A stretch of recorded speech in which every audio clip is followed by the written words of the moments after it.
Baik, selamat pagi semua. Assalamualaikum warahmatullahi wabarakatuh. Selamat datang di webinar series ISTN. Ini webinar kita yang pertama untuk materi teknologi informasi. Kali ini kita kedatangan tamu yang luar biasa yaitu Pak Bang Daniel Sembiring. Beliau adalah uh, Bang Daniel, monitor, Ya, benar. bisa tampilkan di layar juga boleh. Siap. Ya, Jadi Bang Daniel ini saya panggil Bang aja ya Bang, karena teman lama. Jadi eh, kita minta dari STN untuk menampilkan beberapa hasil karya beliau dan kebetulan beliau juga adalah salah satu dosen dari industri yang kita ajak untuk sharing mengenai keahlian beliau selama ini dan profesi yang beliau lakukan yaitu sebagai pengembang dan tim pengembang dari Udu ERP.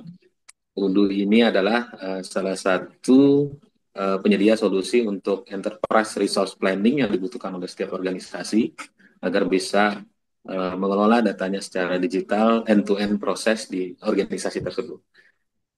Bang Dan, saya perkenalkan sebentar mengenai Bang Daniel. Jadi Bang Daniel ini kawan lama dari zaman kuliah dulu dan kemudian memang fokus di dunia internet pada saat teman-teman belum pada saat kita belum aktif di dunia internet, beliau salah satu penggerak pertama dulu di Bandung. Saya ingat ada Pointer, itu pojok internet bareng sama Pak Ono Purbo dan kawan-kawan sebagai orang-orang pertama yang mendorong internet lebih populer di Indonesia. Dan belakangan beliau memang fokus di uh, pengembangan Udu ini, AI, dan juga beliau adalah blockchain spesialis. Jadi beberapa pekerjaan terakhir melakukan solusi berbasis blockchain juga bahkan di mancanegara. Kemudian fokusnya adalah tentunya di performance tuning dari Udu yang kita tahu bahwa Udu ini ada solusi yang besar, jadi trade-off-nya adalah bahwa solusi yang besar akan memberikan trade-off juga dari sisi performance maupun limitation performance gitu ya. Nah ini mungkin salah satu keahlian dulu adalah melakukan tuning dari udut tersebut agar terimplementasi secara efisien, tapi dengan tetap scope secara proses tetap tercover gitu ya. Secara fungsional, technical, dan implementation skill di area Udu ini udah terbukti, udah terasa. Kemudian dari sisi blockchain dan Web3 application juga menjadi skillnya beliau. Bang Daniel ini di-acknowledge oleh Udu Community Association tahun 2023 ya, diundang secara khusus dan tahun 2002 juga untuk Kode Experience diundang ke Brussel untuk menyampaikan hasil karyanya. Jadi nggak sekedar implementasi Udu itu sendiri, tapi Udu secara open source, beliau bangun lagi semacam framework di atasnya yang bisa memudahkan para pengembang Udu untuk mengimplementasi secara lebih cepat atas Udu-Udu ini ya, atas Udu implementation ini. Jadi sampai direcognize dari pusatnya di Brussel ya Bang Daniel kalau nggak salah ya. Dan kemudian ya, betul. uh, masih banyak lagi prestasi yang beliau lakukan secara secara pribadi. Beliau adalah pelaku programming yang sangat intens dan itu bagian dari hobi dan jadi terus melakukan updating mengenai teknologi-teknologi terbaru. Kali ini kami minta Bang Daniel untuk menyampaikan salah satu fitur utama dari Udu yang sangat kekinian yaitu mengenai AI on top of Udu. Di sana akan ada banyak modul-modul yang terkait AI mulai dari depan, dari integration itu sendiri, kemudian dari sales, kemudian dari proses-proses di dalamnya sampai reporting, sampai predictive analysis atas AI berbasis environment yang diset dengan Udu tadi. Untuk mempersingkat waktu, eh, Bang Daniel boleh langsung mengenalkan diri secara tadi udah dikenalin ya, langsung mungkin bisa menyampaikan materinya. Nanti setelah itu kita akan diskusi. Mungkin saya ada beberapa pertanyaan yang kita bisa perdalam. Setelah itu mungkin kita dengar lagi nanti pertanyaan dari audiens yang ingin perdalam wudhu ini gitu. Dari saya itu dulu, silakan Bang Daniel. Baik, terima kasih, Pak Sari, teman-teman semua. Selamat pagi, Assalamualaikum warahmatullahi wabarakatuh. Salam. Waalaikumsalam. Ini muka-mukanya nggak asing nih kayaknya ya pesertanya nih. Ada Pak, sebentar. Para Ya, pengguna Udu juga ya rupanya. para Pak Agung, nah, Pak Agung, Mas Heri, ya kan, Mas Heri, ya. Ini muka-muka nggak asing ini ya. Ya, Apa kabar semuanya teman-teman? Alhamdulillah Pak Daniel. Pak Daniel, Mas Daniel itu guru saya malah. Mantap. Teman lama ya, Pak. Pak Agung ini dokter ini, hati-hati nih, ya. Dokter dokter IRP ya, Pak Agung ini. Wah, mantap. Dokter-dokteran. Dokter-dokteran ya. Kita sering-sering aja nih. Luar Sharing-sharing biasa aja, Pak ya. Daniel itu udah Sharing-sharing ya. Pak Agung juga mengembangkan sesuatu di sebelah sana, kita juga mengembangkan sesuatu di sebelah sini, mantap. ya Kira-kira kan, gitu siapa deh. tahu nanti bisa dikolaborasikan gitu ya. Keren, keren. Alhamdulillah. Alhamdulillah. Barokah Pak Daniel. Oke, salah satu yang cukup menarik di perkembangan Odoo belakangan ini adalah integrasi dengan AI ya. Integrasi dengan AI yang nggak terbatas ya, intinya limitless gitu ya. Apapun yang kepikiran gitu bisa sekarang kita implementasikan di atas apapun ya, termasuk Odoo salah satunya gitu. Mau itu dari sekedar proposal ya, membuat proposal. Itu kan kalau kalau cara normal ya kan, cara normal itu kita harus research dulu literatur. Zaman sebelumnya Google lah ya, Google tahu semua segala sesuatu, tapi tetap kita sebagai analisnya harus bisa mengcompile gitu ya. Kopas sana, kopas sini, edit-edit, jadilah yang mau kita mau.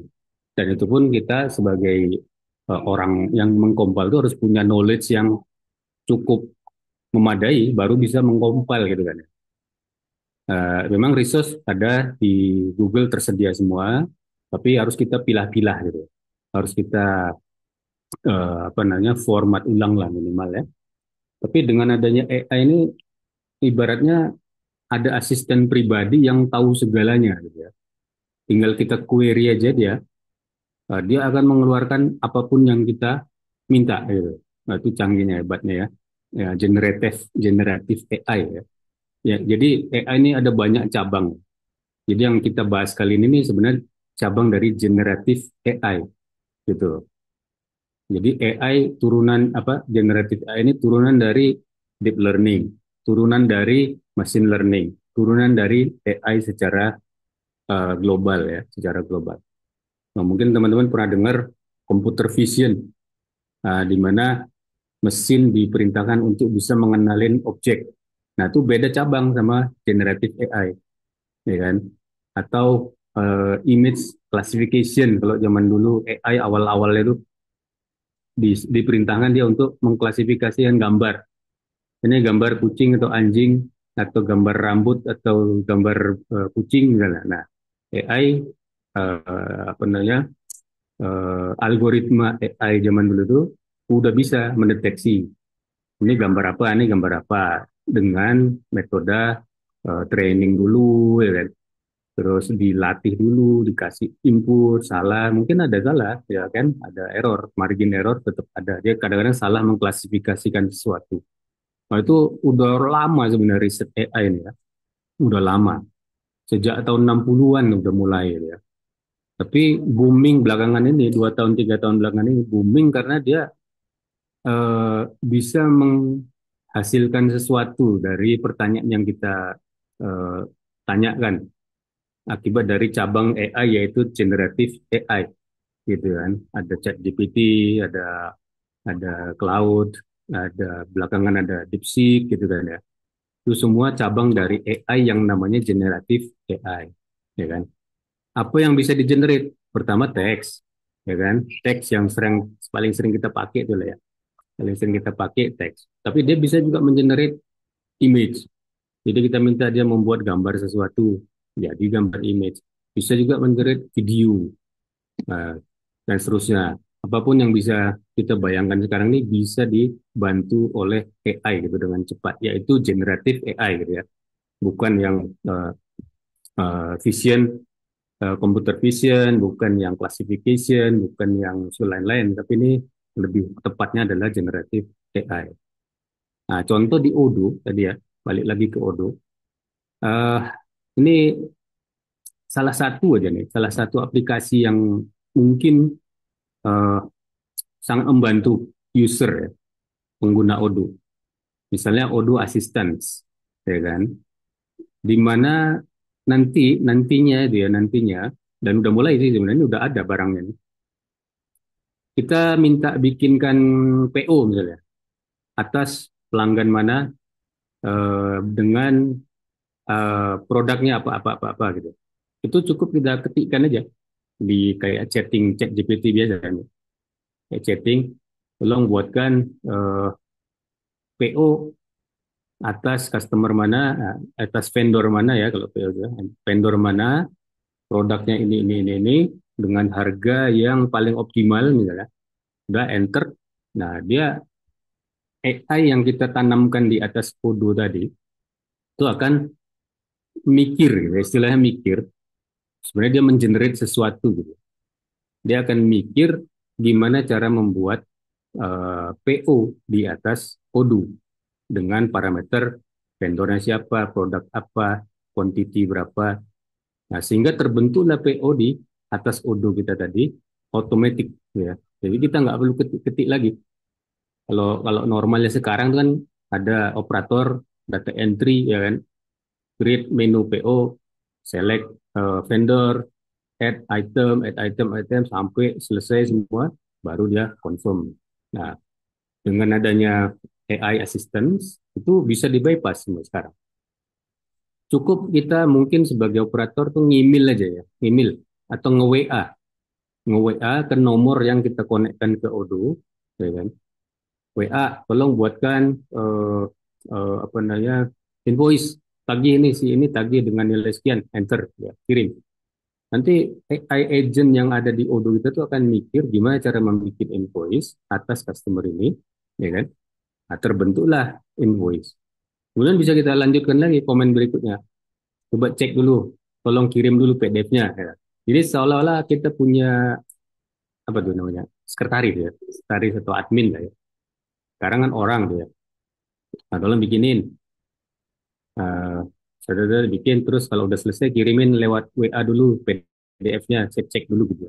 Nah, udah tuh reply lagi, oke, kirim. Nah, dia akan ngirim si agent yang ada di atas Odoo kita tadi. Istilahnya agent sebenarnya program sederhana aja yang dia bisa berkoneksi ke engine AI, LLM nama engine-nya ya, Large Language Model. Kemudian dia bisa juga mengakses ke dalam sistem database Odoo. Nah, itu agent namanya. Agent, gitu ya. Nah, seperti itu. Jadi, eh, dengan WA bisa, dengan email bisa dia komunikasi. Dengan Telegram apalagi, malah dengan voice comment pun bisa sekarang. Jadi kita rekam aja suara kita. Tolong bikinkan invoice, tolong bikinkan laporan, gitu. Tolong bikinkan produk yang paling laris per minggu ini. Gitu. Nah, itu cukup ngomong, kemudian kita kirim. Nanti ada sistem yang bisa mengerti voice ya. Ada sistem yang bisa mengerti voice kita, kemudian mentranslate menjadi teks, ya kan? Nah, teks itu ditranslate lagi menjadi uh, dia ngerti gitu apa yang kita maksud gitu ya.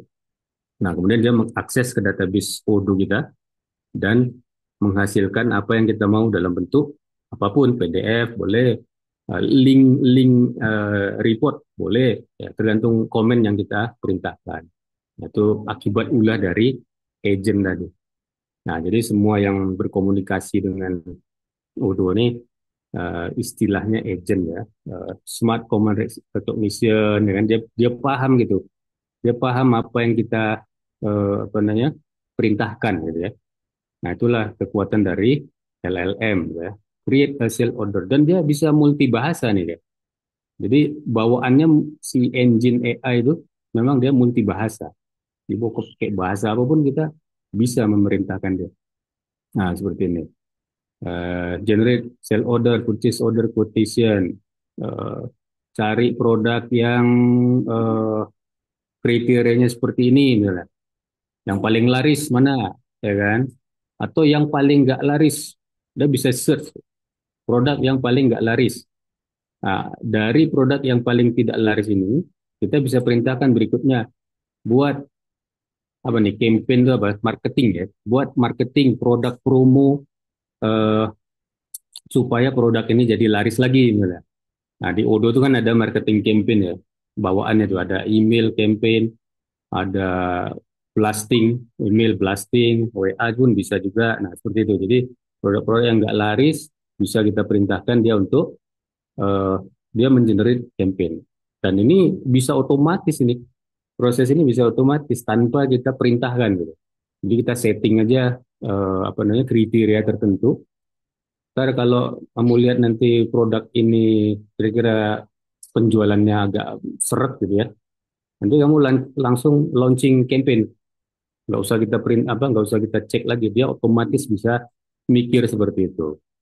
Kalau perlu konfirmasi ya boleh, nanti dia nge-email ke kita atau nge-WA ke kita, bos produk ini nih kurang nih penjualannya, mau di launching campaign nggak? Nah seperti itu, bisa seperti itu, ya kan? Jadi eh, istilahnya teknologi ini udah limitless ya, hampir boleh boleh dibilang limitless. Eh, yang terkait sama data ya, terkait sama data gitu. Tapi kalau disuruh bikin bangunan memang belum bisa. Tapi kemarin saya lihat ada video printer 3D bisa cetak bangunan ya, mungkin bisa juga nanti pada akhirnya. Jadi rancangannya di AI, rancangan bangunannya segala macam, dia di printer 3D kan pakai printer 3D beton gitu. Udah ada ternyata. Jadi si beton itu ngeprint ngeprint ya kan kayak printer 3D zaman sekarang itu jadi bangunan gitu. Nah, lama-lama ya tukang juga bisa ke replace sama AI jangan-jangan gitu ya. Nah, seperti itu. Nah, ini satu satu contoh yang eh, mungkin sangat bermanfaat buat kita ini ya, buat operator lah ya. Jadi operator cukup mengkomen aja, ngetik aja apa ya, kayak ngetik ke manusia aja gitu. Nanti Odo AI assistant sini dia paham apa yang dia mau, apa yang user mau, kemudian dia bisa menginjek sesuatu ke sistem Odo kita. Otomatis dengan tingkat security ya kan, akses role itu otomatis harus kita batasi ya kan. Kalau enggak kan bisa masuk kemana-mana dia nanti. Itu satu. Kemudian ada lagi yang cukup menarik ini ya. Nah, jadi selain diperintahkan mengenerate sesuatu, kita bisa lebih spesifik gitu ya.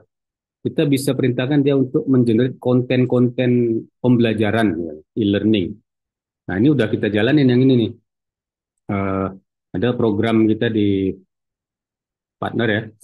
Eh, ini apa namanya? Contohnya training Odoo misalnya, ya. Training Odoo. Coba kamu buatin materi-materi untuk pembelajaran Odoo mulai dari basic sampai paling advance. Ah, dia bisa kasih itu, bisa kasih. Yang sebelumnya walaupun kita udah expert di Odoo, kadang-kadang miss juga. Oh ternyata ini perlu juga. Nah dia bisa bikinkan dari mulai dari Python-nya sampai fungsionalnya dengan sub-sub babnya seperti kayak gini nih lengkap. Apa yang wajib dipelajari untuk seorang developer Odoo misalnya, sampai nanti yang paling advance-nya misalnya tuning ya kan, terus JavaScript ya kan.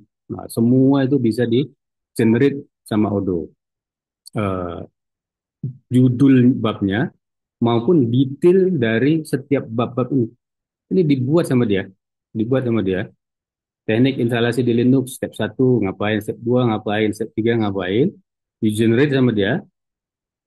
Yang kadang-kadang kita pun nggak kepikiran juga dan nggak perlu ngetik yang jelas ya, nggak perlu ngetik, nggak perlu mikir lagi, cukup verifikasi aja bener nggak yang dia bilang ya kan.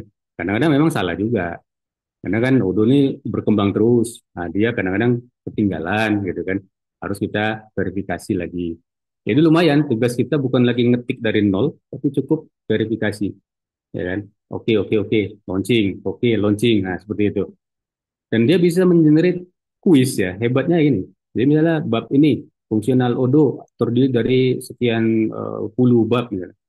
Kita bisa perintahkan, coba kamu pelajarin ini, bikinkan kuis multiple choice gitu, 10 soal. Nah, udah dibaca sama dia, digenerate kuis, ya kan? Nah, di Odo ada modul survei, modul survei. Nah, jadi dari apa namanya kuis yang sudah dia pikirkan tadi, dikonvert lah menjadi modul survei, ya kan? Sehingga kita yang apa namanya instruktur nggak perlu ngerekap lagi mana salah, mana benar, masalah mana benar. Nah, udah terbentuk otomatis kuisnya berikut kunci jawabannya. Jadi orang atau student tinggal ikut ujian aja, tetet, langsung dapat hasilnya. Nah, nanti kalau ada waktu saya tunjukkan yang ini. Oke, berikutnya ini ya. Tadi udah kita singgung sebentar. Presentation generator. Dari kata-kata segini nih, kata-kata ini. Proposal untuk misalnya Enterprise Asset Management based on Odoo 17. Ini contoh bahasa Inggris. Kalau kita ketik bahasa Indonesia, dia paham juga. Proposal ini harus meliputi pain points, benefit, solution, features, and other things that bikin audience mau beli produk ini dan segala macam lah. Ini detail dari yang kita mau ya. Generate content, terbentuk langsung PowerPoint ini. PowerPoint dengan layout tem 1, tem 2, tem 3, ya kan? Ini tinggal kita download, jadi PowerPoint-nya dalam waktu ya orde detik lah ya, orde detik. Jadi dengan satu kata-kata seperti ini aja, nah dia paham apa yang kita mau nih, ya kan? Kita mau bikin proposal tentang Enterprise Asset Management yang mungkin kita sendiri untuk saat ini mungkin belum tahu gitu ya. Benda apa ini gitu ya, benda apa. Nah, dia tahu dia, karena dia di backup oleh bilionan informasi gitu ya. Triliunan informasi udah ada di dalam memori dia. Jadi tinggal di select aja gitu kira-kira. Nah, ini jadi nanti bisa saya tunjukkan hasilnya seperti apa kira-kira. Nah, ini di sini di Odoo nih ya. Ini Odoo nih, Pak ya. Ini tampilan Odoo. Nah, sini kita pilih model GPT yang mau kita pakai. Apakah itu GPT dari OpenAI atau dari DeepSeek atau dari Grok. Ya, banyak sekarang tuh engine-engine eh, yang bertebaran di dunia maya tuh banyak. Nanti kalau misalnya ISTN interested untuk bikin engine sendiri pun bisa juga, engine AI buatan ISTN. Itu bisa. Karena ini sih banyak open source semua. Tinggal siapin mesin aja yang canggih gitu. Betul.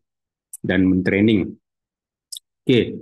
Nah ini yang salah satu yang saya munculkan nih. Karena eh, kebetulan saya dan tim itu males membuat dokumentasi software ya.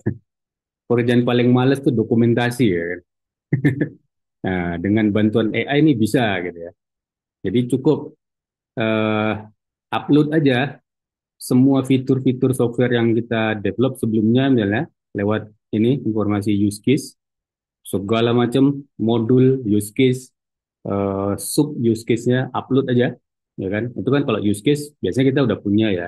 Use case kan user atau klien tuh maunya apa? Jadi kita listing gitu ya, kita listing satu poin satu dia harus bisa apa, user apa gitu ya. Nah itu biasanya ada sebagai patokan kita untuk mendevelop. Tapi untuk menjadikan dia menjadi software documentation lengkap itu harus manual kalau sekarang, ya kan? Dibuatkan dulu diagram use case-nya, dibuat tuh manual, ada toolsnya misalnya kayak apa tuh, banyak lah toolsnya ya. Dibuat tuh bulutan-bulutannya, terus orang-orang botak dengan nyambung-nyambung, nah itu dibuat manual ya sekarang. Dengan bantuan AI ini bisa generate otomatis, dia paham gitu use case satu misalnya user A melakukan apa, kemudian user B melakukan apa, dia paham, dia gambarkan itu gambar diagram use case tadi. Orang botaknya, orang bulat-bulat, ya kan, use case-nya segala macam digambarkan. Jadi dokumentasi kita lengkap, udah berikut gambar diagram use case. Satu. Kemudian kelas diagram. Nah ini lebih puyeng lagi, karena kita harus menggambarkan uh, apa yang akan kita desain dalam bentuk UML diagram ya, UML ini UML berikut relasi-relasinya. Jadi makanya ada perlu di dalam suatu project software itu technical writer ya, perlu memang dia dalam rangka untuk membuat dokumentasi itu secara lengkap gitu ya. Sequence diagram, semua nih lah. Ini bisa di generate pakai AI sekarang. Nih, oke nanti kalau ada waktu saya tunjukkan juga. Oke, nah satu lagi yang sangat cukup menarik ya, cukup menarik lah. Jadi kebetulan kita punya produk yang namanya add-on generator. Jadi add-on generator ini pada tahap ini ya, pada tahap sekarang ini kita bisa menggambarkan diagram-diagram kelas diagram UML seperti kayak gini nih secara visual gitu ya, visual. Kemudian ada satu tools untuk mengenerate dia menjadi modul Odoo ya. Jadi kalau di Odoo ini semua fitur itu dalam diimplementasikan dalam bentuk modul-modul kecil gitu ya, namanya add-on, ya kan? Nah, ini udah ada nih tools ini, tapi belum AI. Ini lagi kita kembangkan versi AI-nya, ya kan? Jadi kalau kita mau bikin aplikasi nanti cukup ketik aja, bro, tolong bikinkan aplikasi sales dengan tambahan fitur anu. Enter. Nah, dia bikinkan kelas diagramnya seperti kayak gini. Otomatis dia bikinkan juga add-on fungsional yang sudah siap installnya nanti. Karena fitur ini udah ada. Jadi satu step lagi nanti yang mengtranslate apa yang dimau user, terbentuklah kelas diagram seperti kayak gini, dan satu step lagi create add-on. Atau kalau nggak mau tanpa kelas diagram, bisa juga. Jadi text to add-on nanti, text to modul. Nah, tolong bikinkan fitur Odoo untuk merubah workflow sales order yang tadinya ABC menjadi ABCD dengan limitasi nilai approval misalnya. Bikinkan add-onnya, udah generate, ya kan? Generate. Add-on itu banyak tuh filenya, mulai dari manifestnya, Python-nya, XML-nya, file security-nya, itu banyak. Kalau dibuat manual satu-satu, lumayan rumit. Nah, dengan tools ini udah agak terbantu, tapi dengan AI nanti itu bisa tergenerate semua file-file yang dibutuhkan tadi dan dirangkum menjadi satu folder, udah itu tinggal diinstal. Dan kalau error, kita bisa kasih feedback lagi errornya ke engine tadi. Ini error nih, tolong perbaiki dulu. Nah, dia mikir lagi nanti dia errornya di mana, sebabnya apa. Nah, dia bikinkan ininya, apa namanya, perbaikannya, coba install lagi. Nah, gitu terus. Jadi pertanyaannya mungkin menggeser kedudukan developer nggak? Banyak kali yang bertanya seperti itu karena AI-nya sudah bisa mengcoding istilahnya. AI sudah bisa mengcoding dengan knowledge yang 7 triliunan data tadi. Otomatis kalau dibandingkan junior developer kalah jauh. Junior belum bisa mengcoding malah kadang-kadang ya kan. Nah baru tahu kulit-kulitnya aja. Nah pertanyaannya bisa nggak dia menggeser peran dari developer gitu. Menurut saya sih tetap perlu ya manusianya itu tetap perlu karena yang tahu konteks ya, yang tahu konteks itu kan manusia, ya kan. Ini kita diminta membuat sesuatu, engine kan taunya perintahnya aja ya, perintah dan hasilnya seperti apa. Tapi kalau ditanya konteksnya apa, asal muasalnya seperti apa, dia nggak tahu asal muasalnya. Jadi tetap perlu orang atau manusia yang memerintahkan si tools-tools tadi. Mau secanggih apapun toolsnya, tetap ada orang yang terus memerintahkan, ya kan. Nah, kasus untuk developer, eh, si orang ini, si katakanlah junior developer, dengan dikasih AI, dia bisa otomatis kayak dikarbet gitu menjadi senior developer. Gitu. Yang penting dia paham dulu konteksnya seperti apa, tiba-tiba dia menjadi senior developer dengan bantuan AI gitu kan. Nah, yang penting dia paham dulu, eh, yang jelas alur jelas ya paham, harus paham. Kalau enggak ya nggak bisa juga, nggak bisa naik-naik jadi apa namanya senior developer. Nah, tapi dengan knowledge yang dia pegang AI gitu, dia bisa langsung naik level menjadi senior developer. Tadinya dia disuruh-suruh mengcoding, sekarang dia menganalisa, kemudian menyuruh AI untuk melakukan coding, gitu seperti itu. Jadi saya sih nggak perlu terlalu khawatir, justru dimanfaatin supaya bisa lebih menambah benefit ke apa namanya engineer tadi.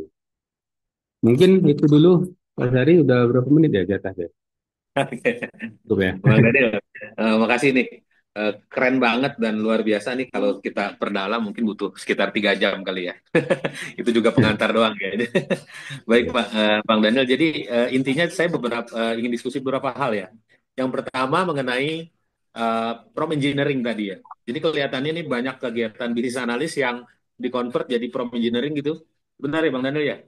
Itu gimana tuh? Maksudnya front end Iya, dan back end enggak itu juga juga ya. masih bertahan atau enggak? Enggak juga ya. Oh, prom ya, prom. Kita bisa prom. Prom yang bagus, kita bisa mintakan ChatGPT untuk buatin prom yang bagus gitu. Oke. Nah, jadi prompt engineering sebenarnya nggak perlu juga karena ChatGPT bisa menghasilkan prompt yang bagus, ya kan? Oke. Yang penting kita pingin sesuatu, ya kan? Kita nggak tahu cara mengetiknya yang detail di apa namanya di ChatGPT. Kita minta bikinkan, tolong bikinkan prompt yang bagus untuk kasus ini. Nah, dia keluarin nanti promptnya, lengkap nanti detailnya. Nah, itulah promptnya tuh yang bagus menurut dia, ya kan? Udah kita injekkan lagi ke ChatGPT. Atau bisa di compare misalnya untuk developer yang katanya yang paling canggih sekarang itu kan cloud ya, Anthropic. Nah, promnya dibuat di ChatGPT, codingnya dibuat di cloud misalnya, atau di Gemini, ya kan? Canggih-canggih sekarang udah. Tapi rata-rata udah canggih sih sekarang udah versinya udah naik semua, ya kan? Gemini 2.5 tuh udah canggih banget. Mau bikin aplikasi apapun bisa ya. Misalnya kita taunya Odoo, disuruh bikin aplikasi mobile, Flutter. Nggak bisa. Perintahkan aja dia bikin aplikasi Flutter. Padahal kita nggak tahu Artinya, itu Flutter itu. artinya selama ini ya, Bang Daniel kan sebenarnya teman-teman yang implementer Odoo ini kan sebenarnya main di level Python ya untuk lakukan customizing atau kebutuhan implementasi kan gitu kan. Terus Bang Daniel sendiri bikin semacam Odogen untuk mempersingkat pengerjaan dari custom development itu kan. Nah sekarang Iya. dengan ada AI ini jadi go to the next level lagi gitu, lebih singkat lagi atau gimana? Sebenarnya Odogen jadi terganti atau gimana Bang? Nggak, gini. Odogen menurut saya sih tetap perlu karena eh, pada akhirnya kan dokumentasi software itu tetap harus tergambar ya, terdokumentasikan ya, Ya. kan? Nah, jadi sebenarnya dari prompt menjadi add-on langsung itu bisa, tapi nggak ada dokumentasinya. Nah, jadi nanti rencana kita dari prompt buat kelas diagram gitu. Jadi ada gambar dokumentasinya. Kita bisa review dulu, bener nggak nih relasi-relasi yang dia usulkan tuh bener nggak gitu. Kalau udah bener baru di generate dari sini. Seperti ada Hmm. apa adanya sekarang. Generate add-on itu udah pasti cocok, ya kan? Udah pasti error free karena itu udah proven ini udah lama. Ya, Jadi ya, ya. add-onnya apa namanya AI-nya kita perintahkan untuk membuat kelas diagram. Hmm. Otomatis kita dapat add-on dan dapat dokumentasi. Oh iya lengkap. Iya kan? Tapi fungsi dari orang di sini adalah untuk memverifikasi yang paling utamanya. Artinya dengan Betul. skill yang dia punya, dengan Ya. kemampuan WML dan kemampuan front end atau back end, dia bisa memverifikasi rancangan yang di-generate sama prompt dan si add-on ini. Kemudian dia juga bisa memverifikasi code yang di-develop langsung otomatis Ya. secara front end maupun back end gitu yang dikembangkan. Nah, jadi tetap fungsi-fungsi dari bisnis analis, front end developer, back end developer itu tetap ya Bang Daniel ya? Menurut saya tetap perlu Hmm. manusia. Mungkin Terutama uh, penguatan dari sisi validasi verifikasi konteks gitu tadi ya. Jadi, ya. Ya. jangan-jangan si ChatGPT karena informasi promnya terbatas, akhirnya konteksnya jadi ada yang melenceng gitu. Nah, itu kita yang menyesuaikan gitu kan. Iya, betul, betul seperti itu. Jadi tetap perlu peran manusia, gitu. Hmm. Tetap perlu. Artinya kalau lihat dari perspektif mahasiswa atau kampus, peluang SDM ini tetap makin diperlukan gitu ya Bang Daniel ya. Makin diperlukan dan kelasnya jadi lebih naik, bukan junior developer lagi. Kita langsung bisa jadi analis, senior analis dengan bantuan developernya AI gitu. Oh iya, artinya dengan bantuan tools-tools yang terkini ini kita bisa lebih fokus kepada bisnis proses gitu kan, rather Ya, than ya, ya, ya, kerumitan-kerumitan yang sebenarnya bisa berulang yang bisa dikerjakan oleh AI gitu kan. ya, betul, betul, betul. Tapi selama ini kalau udah di-generate gitu, Bang Daniel tuh misalnya, let's say yang di-generate 10 items gitu kan. Nah, itu yang kita perlu custom kira-kira berapa persennya tuh? Apa misalnya kayak gimana misalnya? Jadi misalnya kita generate dengan prompt kan, kemudian kita Mm-mm. generate lagi dengan add-onnya Bang Daniel gitu kan. Jadilah script gitu kan. Nah, itu sebenarnya yang perlu kita custom itu seberapa banyak, atau jangan-jangan udah nggak perlu custom lagi, langsung bisa implement ke konteks yang bersesuaian gitu. Ya kalau kalau dari aplikasi ini aja itu logik-logik kan belum ya, baru Nah, struktur data aja, ya kan? Nah itu logik-logik belum. Nah, logik bisa diperintahkan lagi ke si AI untuk mengkodingkan si logiknya.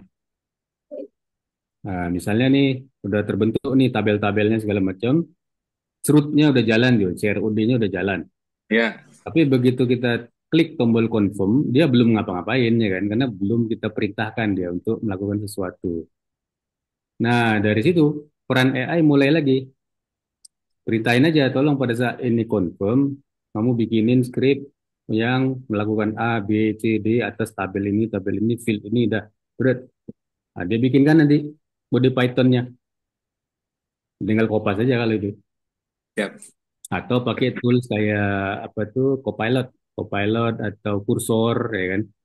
Itu udah connect langsung dengan source code kita. Jadi bukan prompt chat GPT lagi, tapi dia promptnya embedded di editor kita. Gitu. Oke. Jadi pas kita ketik dia ngerti konteksnya ini adalah source code yang ini, fungsi ini tolong benerin gitu lah. Banyak lah toolsnya sekarang canggih-canggih. Bang Daniel, sebelum saya berangkat ke pertanyaan dari rekan-rekan audiens di sini, saya mau tanya yang mengenai agentic AI tadi ya. Ya, Nah, agentic AI ini itu kan akan mengerjakan secara otomatis, secara operasional nantinya pada saat pelaksanaan setelah ini develop dan implemented gitu ya. Nah, apakah hanya itu? Apakah agentic AI juga sampai ke development-nya atau nanti setelah operation? Gimana nih, Bang? ya development jelas ya, development jelas. Operation juga bisa. Jadi misalnya DevOps ya, DevOps development dilakukan oleh agentic AI kita. Operation juga bisa. Operation itu kan kayak memanage apa namanya updating software misalnya, otomatis itu bisa. Updating versi GitHub misalnya CI/CD, ya kan, bisa. Ya, Ngerestart server pun bisa kalau kita perintahkan dan kita kasih akses dia untuk merestart server kita, ya kan. Nah, apalagi nanti koneknya ke kayak ke Docker, Kubernetes itu, itu ya. udah apa namanya, udah by software semua, infrastruktur by software itu Kubernetes lebih gampang lagi memanage-nya, ya kan. Mau kita kasih scaling 10, ayo. Ya. Ya, kasih scaling 10. Mau downscale cukup 3 aja nih malam-malam, nggak banyak traffic. 2 apa 3 aja VM yang jalan. Lalu begitu siang, jam 12 malam, apa jam 12 siang, running 20 insan. Ya lah. Itu bisa. Itu udah infrastruktur by software semua kan itu. Itu. Itu Oke. Thank you, thank you. Terakhir, Bang Daniel. Jadi sebenarnya kan Odoo ini kan open source kan ya. ya, Artinya ya. itu adalah salah satu pilihan dari teman-teman yang tadinya mungkin proprietary, adopsi dari sini yang bisa open source, dan sekarang juga semakin kelihatannya makin populer, dan belum lagi ditambah dengan fasilitas dari AI ini sendiri ya. Oke, Bang Daniel, saya mau buka pertanyaan dari teman-teman yang ada di sini. Silakan rekan-rekan, Bapak Ibu sekalian, adik-adik, kalau ada yang pertanyaan mungkin di chat bisa langsung, atau langsung di voice juga boleh, langsung raise hand, silakan.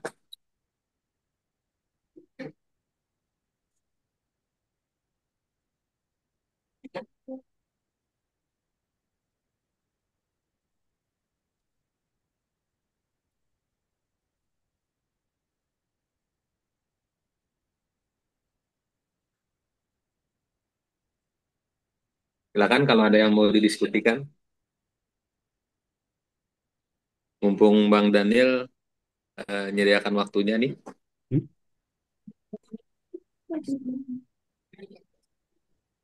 silakan. Gitu loh. Dengan saya dengan Agung ya. Silakan Pak Agung. Ya, amat kenal semuanya. Nah, Mas Daniel ya sebenarnya. Nah, ini luar biasa lah Ya, Mas Daniel ini sudah Agung. kalau udah yang tahu Udu ya dia suhunya suhu lah kira-kira gitulah ya. Jadi ya dari zaman saya dulu belajar tahun berapa itu Mas Daniel ya mulai dari Udu 8 ya sekarang udah 18 Ya, lah ya. 2007, 2008 gitu. Iya, itu zaman itu belum ada Udu semua belum belum banyak lah ya mungkin dan nah, sekarang kemudian tapi beliau ini apa sangat intens seperti itu dan menarik beliau. Dan saya mengamini yang tadi ada beberapa kata-kata kunci ya. Memang kita itu berhadapan dengan apa dunia yang sangat cepat ya dan tadi limitless kata-katanya limitless. Jadi kalau kenapa open source itu sebenarnya jangan mengatakan langsung gratis ya. Open source itu lebih banyak adalah this is a free speech not a free beer ya. Walaupun hampir semua katakanlah atau banyak gitu ya itu adalah eh, eh, apa dia lebih banyak membuka.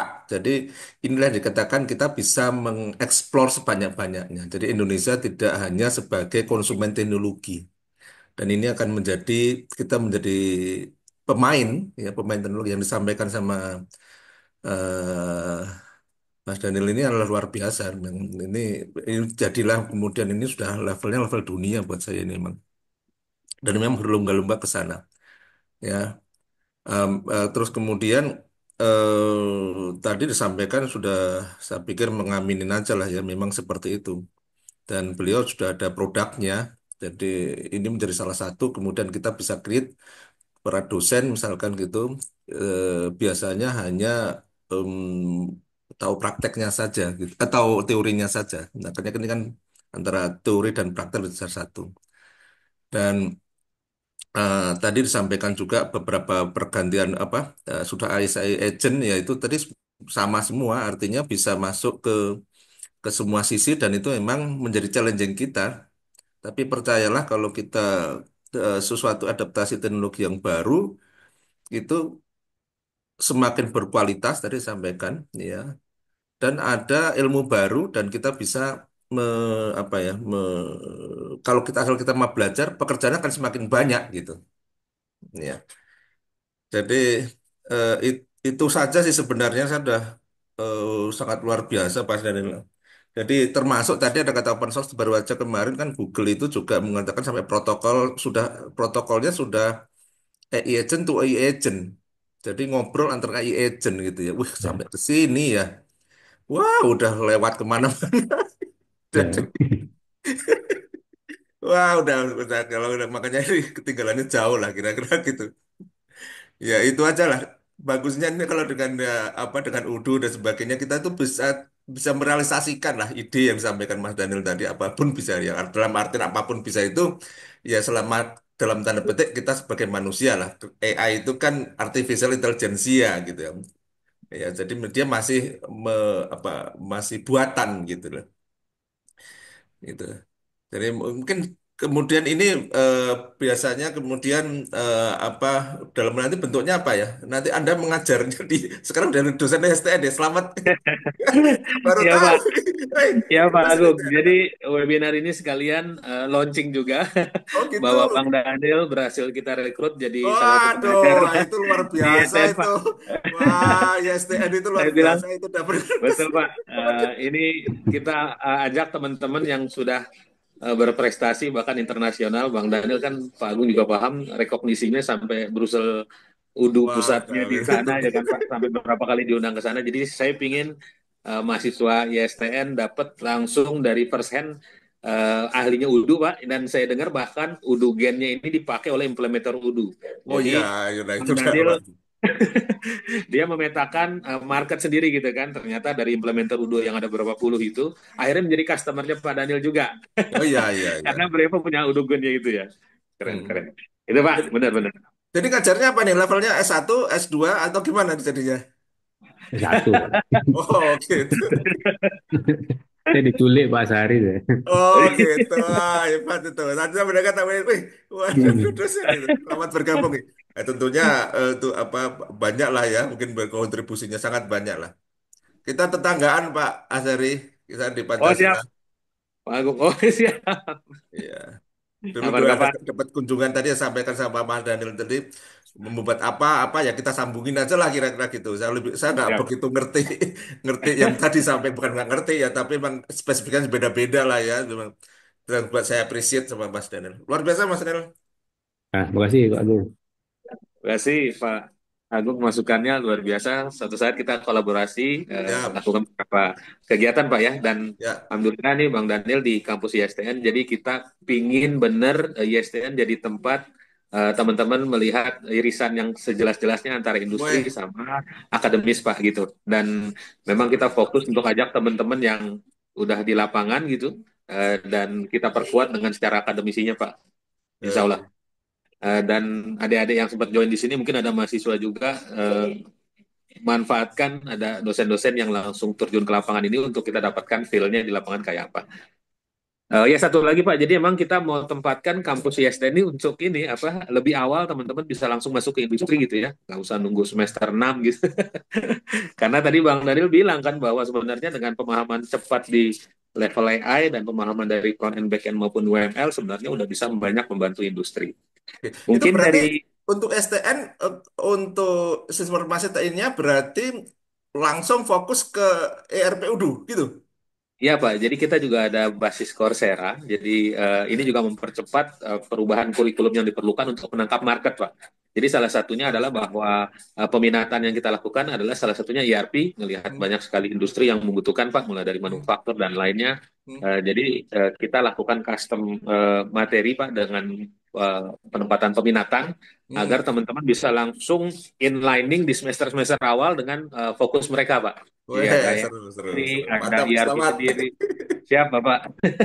Ya, Mudah-mudahan bisa ini menjembatani antara industri sama akademis secara lebih siap. seamless lagi. Makasih Pak Agung masukannya, Ya. catatannya. Mungkin teman-teman yang lain ada pertanyaan, masukan, saran, atau ide kolaborasi dan lain-lain sangat dimungkinkan. Silakan. Nah, ini dari Mas Pansa ya. Selamat saya bacakan aja ya. Atau Mas Pansa bisa langsung ngobrol juga boleh. Selamat siang Pak Daniel, izin bertanya, jika model AI dilatih dengan data milik publik maupun karya seniman tanpa izin, apakah perusahaan AI harus membayar kompensasi atau ini menjadi legalized theft, thief, eh, maling resmi? Paling gitu ya. Silakan Pak Daniel. Jadi untuk hal legal-legal copyright segala macam itu memang belum sempat diatur ya sampai sekarang tuh. Oleh Badan Dunia juga belum sempat diatur karena kecepatan teknologi ini berkembang sangat pesat ini. Jadi bagian legalnya tuh kayak belum sempat memikirkan gitu. Kalau mungkin kalau kita DPR-nya lah kan biasa ketinggalan ya kan. Nah seperti itu. Jadi eh, upaya yang dilakukan untuk meminimalisir eh, pencurian-pencurian tadi, hak cipta segala macam itu ada namanya responsible AI gitu. Jadi tanggung jawabnya atau apa namanya sisi moralnya itu dikembalikan ke masing-masing pihak lagi. Apakah ini mencuri atau enggak ya kan? Nah itu masing-masing pihak diminta untuk responsibel dulu sekarang ini. Jadi belum ada satu aturan baku yang melarang A, melarang B, melarang C. Kayak kemarin kasus ChatGPT bisa menghasilkan gambar apa tuh Ghibli ya, Ghibli, gambar eh, gambar sesuatu dengan pola Ghibli, anime. Nah, itu pihak Ghibli-nya kan komplain, ya kan? Komplain karena ChatGPT udah bisa menghasilkan gambar dengan tema Ghibli. Tapi ya cuman sampai situ aja. ChatGPT-nya terus aja dengan pola-pola lain pun bisa sekarang ya. Salah satunya pola Ghibli, ya kan? Nah, seperti itu. Jadi mau di mau dibawa ke ranah hukum pun nggak bisa juga karena belum ada aturannya. Nah, seperti itu. Karena itu kan dia kalau dikembalikan tuh dia ke pixel ya. Pixel itu apa namanya?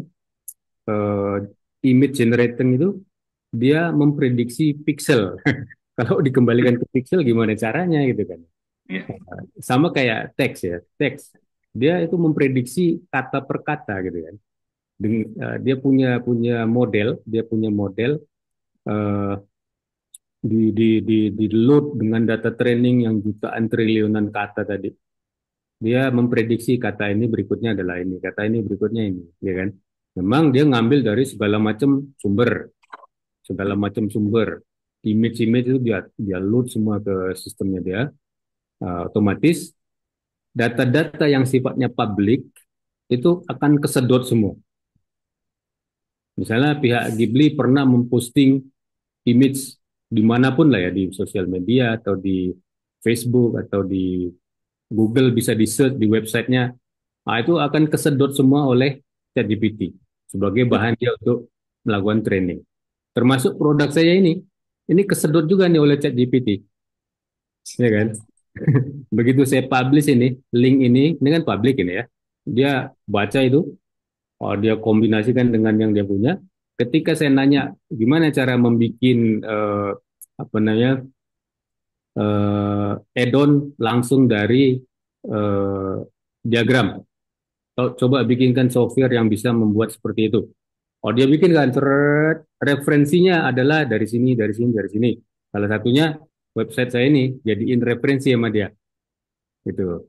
Jadi begitu kita publish sesuatu ke publik, itu akan disedot oleh ChatGPT. Jadi kalau nggak mau produk kita disedot oleh ChatGPT, jangan dipublik gitu kan intinya. Resikonya akan disedot oleh ChatGPT sebagai knowledge-nya dia gitu. Gitu intinya. Bang Tapi Daniel benar menambahkan tuh ya. Jadi memang hmm, seru banget ya dengan adanya AI ini dan big data dan begitu berkembangnya data center dan lain-lain akan semakin banyak data yang ketarik ke sana ke sini dengan segala keterbukaannya. Tapi memang nanti ada trade off dari sisi legalitas ya, yang sambil jalan. Kelihatannya bidang AI ethics lagi rame juga ya. ya, Itu salah ya, satu diatur sama regulator dalam hal ini Komdigi. Kemudian kalau kita ingat ada Undang-Undang PDP 2 tahun tanggal apa tahun nomor 27 tahun 2022 yang itu mungkin agak menyador dari GDPR gitu mengenai hak privasi data pribadi. Nah, jadi itu mungkin adalah trade off yang perlu diperhatikan. Artinya secara peluang pekerjaan justru dua sisi malah bertambah kan dari sisi AI teknologi maupun turunannya termasuk tools-tools yang beradaptasi ke AI seperti Udu itu membuka kesempatan untuk apa SDM-SDM baru. Di sisi lain juga trade off dari sisi ethics maupun compliance dari privacy itu jadi hal baru dan security gitu ya Bang Daniel ya. ya. Menjadi hal baru juga yang menjadi profesi yang perlu kita cermati terutama untuk adik-adik yang lagi di kampus nih untuk memposisikan diri di dunia kerja gitu ya. Artinya kita harus cerdik juga untuk melihat peluang-peluang mana yang paling sesuai dengan kita gitu kan ya. Ada banyak jadinya. Good, good. Terima kasih Bang Daniel. Ada mungkin ada satu pertanyaan terakhir yang sebelum kita close. Baik, Pak Daniel, terima kasih atas jawabannya sangat membantu kata Mas Evansa. Itu salah satu alumni kita Pak yang baru lulus. Mungkin masih ada pertanyaan lainnya. Satu pertanyaan terakhir.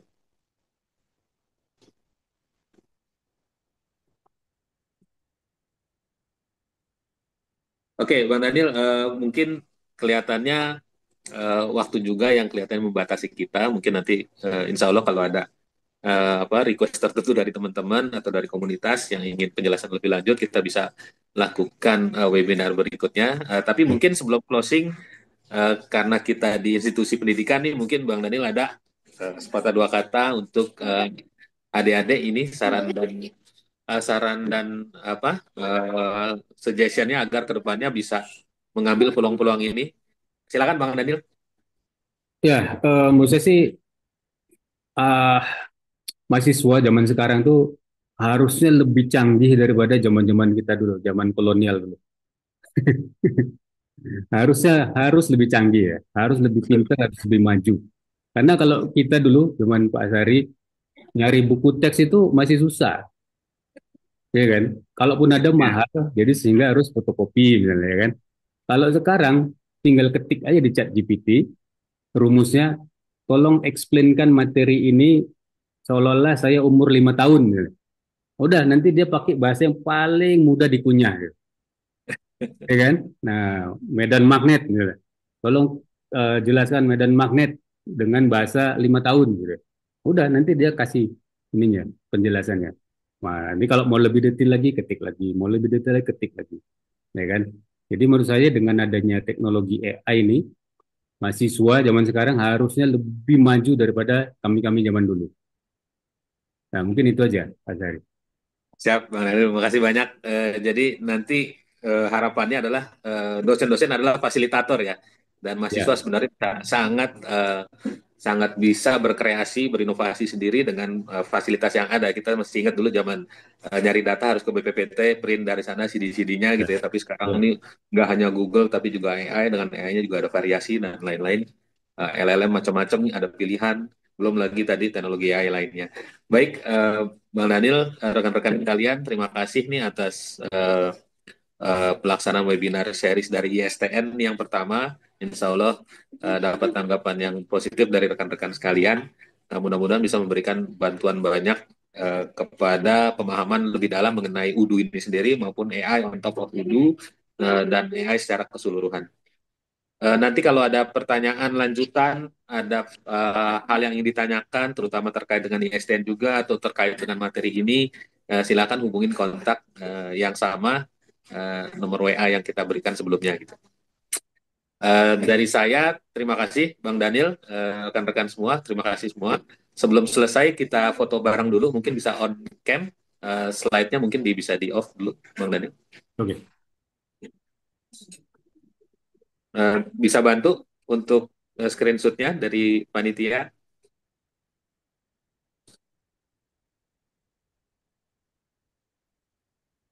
Mbak Novi atau Mas Ahmad, bisa dibantu? Kita off-cam dulu, on-cam. Kasih aba-aba. Siapa yang lakukan? Udah saya aja. Oke, ada berapa layar ya? Oke, oke, sebentar. Layar satu, ini layar dua.